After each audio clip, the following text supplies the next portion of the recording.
నమః. ద్రాం దత్తాత్రేయాయ నమః. ఈ ఛానల్ వీక్షించేటటువంటి వారికి అనేక పరిహారాలు ప్రతిరోజు అందిస్తున్నాను. అయితే చాలామంది అనేక సమస్యల ద్వారా ఇబ్బంది పడుతూ ఉంటారు. ఆ సమస్యలన్నీ గ్రహదోషం ద్వారానే వస్తున్నాయి అనుకుంటాం మనం. అంటే ఒక పెళ్ళి అవ్వలేదు, పెళ్ళిళ్ళు అవ్వట్లేదు, కుజదోషం ద్వారా పెళ్ళి అవ్వట్లేదని, లేదు ఉద్యోగం రావట్లేదు, శని ఎఫెక్ట్ ఉంది, శని బాగాలేదు, శని దోషం వల్లే నాకు అన్ని కష్టాలు వస్తున్నాయి, ఉద్యోగం రావట్లేదు, ఎన్ని ప్రయత్నాలు చేసినా రిజల్ట్ రావట్లేదు. ఇలా మన జాతక దోషంలోనే ఎఫెక్ట్ ఉంది, దానివల్లే మనకేం కలిసి రావట్లే అనుకుంటారు. అది అబద్ధం. జాతకపరమైన దోషాలు వెంటనే పోతాయి. మనం ఏదైనా జపం చేసినా, పూజ చేసినా, హోమం చేసినా, ఒక గుడికి వెళ్ళి పూజ చేసుకున్నా ఆ దోషాలు పోతాయి. మరి అయినా కూడా మన కష్టాలు ఎందుకు తీరట్లేదు? జపం చేశాం, పూజలు చేశాం, హోమాలు చేశాం, అన్నీ చేయించాం, అయినా మా అమ్మాయికి పెళ్ళి అవ్వట్లే, లేదా మా అబ్బాయికి పెళ్ళి అవ్వట్లే ఎందుకు? మరి క్వశ్చన్ మార్క్ వేసుకోండి మీరు. ఇక్కడ పితృదోషాలు, పితృశాపాలు ఉంటాయి. ఈ పితృదోషాలు, పితృశాపాలు అనగానే మనం పిండ ప్రదానాలు చేస్తూ ఉంటాం. ప్రతి సంవత్సరం కర్మ బాగానే చేస్తున్నాము, అయినా దోషం ఉందంటారా? ఇక్కడ పితృదోషాలంటే ఒక కర్మ చెయ్యకపోతే వచ్చేవి కాదండి. కొంతమంది ఏమంటారంటే మా బావగారున్న మావారే చితి ముట్టించారు, కార్యక్రమాలన్నీ మావారే చేశారు. అసలు ఆ పితృదోషము మీరు కర్మ చేయడం ద్వారా, లేదంటే మీ బావగారు చేసే బదులు మీరు చేయడం ద్వారా వచ్చేటటువంటి దోషం గురించి నేను మాట్లాడట్లేదు. ఎందుకంటే అది కాశీలోనో, గయలోనో, లేదంటే గోకర్ణంలోనో మీరు చేస్తే అది అయిపోతుంది. అది కాదు నేను చెప్పేది. ఇక్కడ పితృ రుణ శాపం అంటే మీ గత జన్మ నుంచి మీరు అది మోసుకొని వస్తారు. పితృ రుణ శాపము అంటారు దాన్ని. ఆ పితృ రుణ శాపం మీ జాతకంలో మీకు, మీ పిల్లలకు వస్తే గుర్తుపెట్టుకోండి, మీకు మీ పిల్లలకు వస్తుంది, రాకపోతే ఎవరికి రాదు. అందుకే మీరు చూడండి, అందరికీ ఏదో ఒక చికాకు, ఆరోగ్యాలు బాగాలేకపోవడం, ఉద్యోగాలు రాకపోవడం, సరిగా చదువులు లేకపోవడం, డబ్బు నిలవకపోవడం, ఆర్థిక ఇబ్బందులు వస్తేనేమో తండ్రికి పిల్లలకు ఉంటుంది, లేకపోతే ఉండదు. ఈ పితృ రుణ శాపము ఎలా పోతుంది అంటే, ఫలానా మీ వంశానికి సంబంధించి 3 తరాల పేర్లు తీసుకుంటాను అంటే తండ్రి పేరు, తాత పేరు, ప్రజెంట్ ఉన్న మీ పిల్లల పేర్లు తీసుకొని ఈ 3 తరాల పేర్లను బట్టి మీ జాతకాన్ని బట్టి ఒక పరిహారం వస్తుంది. ఆ పరిహారాన్ని మీరు చేసిన వెంటనే పితృ రుణ శాపం పోతుంది. ఇది మనం పిండ ప్రదానాలు చేసేది కాదు. పిండ ప్రదానం అంటే మనం పెద్దలకు సరిగా బియ్యాలు ఇవ్వకపోవడం, పెద్దలకు సరిగా శ్రాద్ధం పెట్టకపోవడం, పెద్దలకు సరిగా పితృకర్మ చేయకపోవడం వల్ల వస్తుంది. అది కాదు. అది సంతానం లేక ఇబ్బందులు పడుతుంటారు.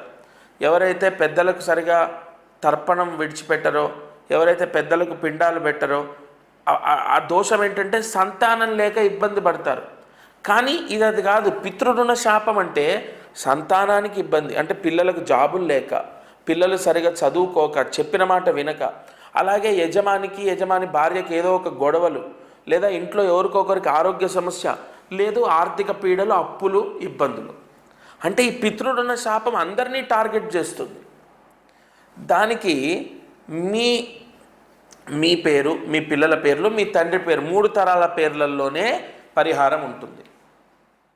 కాబట్టి మీకు వచ్చే సమస్యలు ఒక జాతక దోషం వల్లే అని మీరు అనుకోవడానికి లేదు.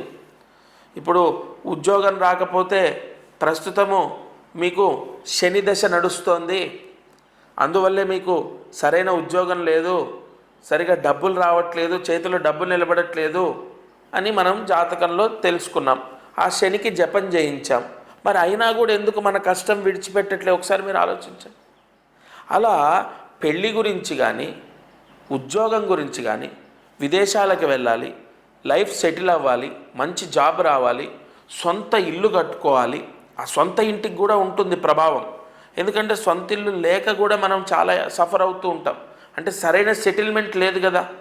సొంత ఇల్లు కట్టుకోవాలి, లేదంటే ఆర్థిక ఇబ్బందులు, అప్పులు పోవాలి. ఇలాంటి ప్రశ్నలకు మనం ఏదో కంగారు పడిపోయి భారీగా ఖర్చు పెట్టి విపరీతంగా పరిహారము, యజ్ఞయాగాది క్రతువులు అక్కర్లేదు. మీ 3 తరాల పేర్ల ద్వారా మీకు పూర్తిగా పితృరుణ శాపం ఉంటే ఆ పితృరుణ శాపం పోయే పరిహారం ఇచ్చేస్తాను. అందరికీ పలానా గుడికి వెళ్ళి ఒక దీపం వెలిగించండి లేదా పలానా గుడిలో నిద్ర చేయండి అని ఉండదు. ఎందుకంటే ఒక్కొక్కరి వంశం ఒకలాగుంటుంది, ఒక్కొక్కరి పేర్లు ఒకటి ఉంటాయి. వాళ్ళ వంశాన్ని బట్టి, వాళ్ళ 3 తరాలను బట్టి మీరు ఏ పరిహారం చేసుకుంటే పితృరుణ శాపం పోతుంది అన్నది నేను స్వయంగా మీతో మాట్లాడతాను. అంటే ఫోన్లో మీరు అపాయింట్మెంట్ తీసుకున్న ఫోన్లో మాట్లాడతాను, లేదా డైరెక్ట్ అపాయింట్మెంట్ తీసుకుంటే డైరెక్ట్ కలుస్తాను, మీకు అన్నీ చెప్తాను. ఇది అయిపోయిందా? అసలు ఈ పితృరుణ శాపం పోయిన తర్వాత ఎంత బాగా కలిసి వస్తుందంటే, అంటే నేను లైవ్లో ఖచ్చితంగా స్వామి అనుగ్రహంతో నేను ఎంతోమంది కుటుంబాలను చూస్తున్నాను. ఇవాళ పితృరుణ శాపం పోతే మీ జీవితం, మీ పిల్లల జీవితం చాలా ఆనందంగా ఉంటుంది. ఒక సెక్యూర్ జాబు, చాలా పెద్ద పోస్టు, గవర్నమెంట్ జాబులో ఉన్న వ్యక్తి ఇవాళ అధోగతి పొంది ఎంతో ఇబ్బందులు అనుభవిస్తున్నాడు. అది చెక్ చేస్తే అంటే ఆయన పాపం మంచి పరిచయాలు ఉంటాయి, పెద్ద పోస్టు కదా, ఎంతోమంది జ్యోతిష్కుల దగ్గరికి వెళ్ళారు. జాతకపరంగా శని దోషం, కుజ దోషం, రాహు బాలేదు, అది ఇదని పూజలు చేస్తున్నారు, కానీ రిజల్ట్ లేదు. సరే, ఎవరో చెప్పారు, ఈయన సిద్ధాంత్ గారు ఇలా టీవీలో వస్తారు, మీరు వెళ్ళండి, కన్ఫామ్ పితృరుణ శాపం, ఇగో పలానా మీ అమ్మాయికి డివోర్స్ అయిందా. ఆయన షాక్ అయ్యారు, అక్కడ ఆశ్చర్యపోయారు. ఎస్ అవునండి, డైవర్స్ అయింది, తను ఇప్పుడు యుఎస్లో ఉంటున్నారు, ఇంకొక మ్యారేజ్ చేయాలి. సరే, అమ్మాయి తర్వాత చూద్దాం, మీకు మాత్రం పితృరుణ శాపం ఉంది, అందుకే అమ్మాయికి డివోర్స్ అయింది. అలాగే మీరు ఇవాళ ఉద్యోగం ఇబ్బందుల్లో పడిపోవడానికి, మీరు ఈ స్థితికి రావడానికి కారణం అదే, రెమెడీ ఇది చేసుకోండి అని చెప్పాను. కాబట్టి తప్పకుండా మీ జాతకంలో మీకు అంటే మీ 3 తరాల పేర్లు తీసుకొని మీకు ఏం చేస్తే మంచిది అన్నది నేను మీ జాతకాన్ని చూసి చెప్తాను.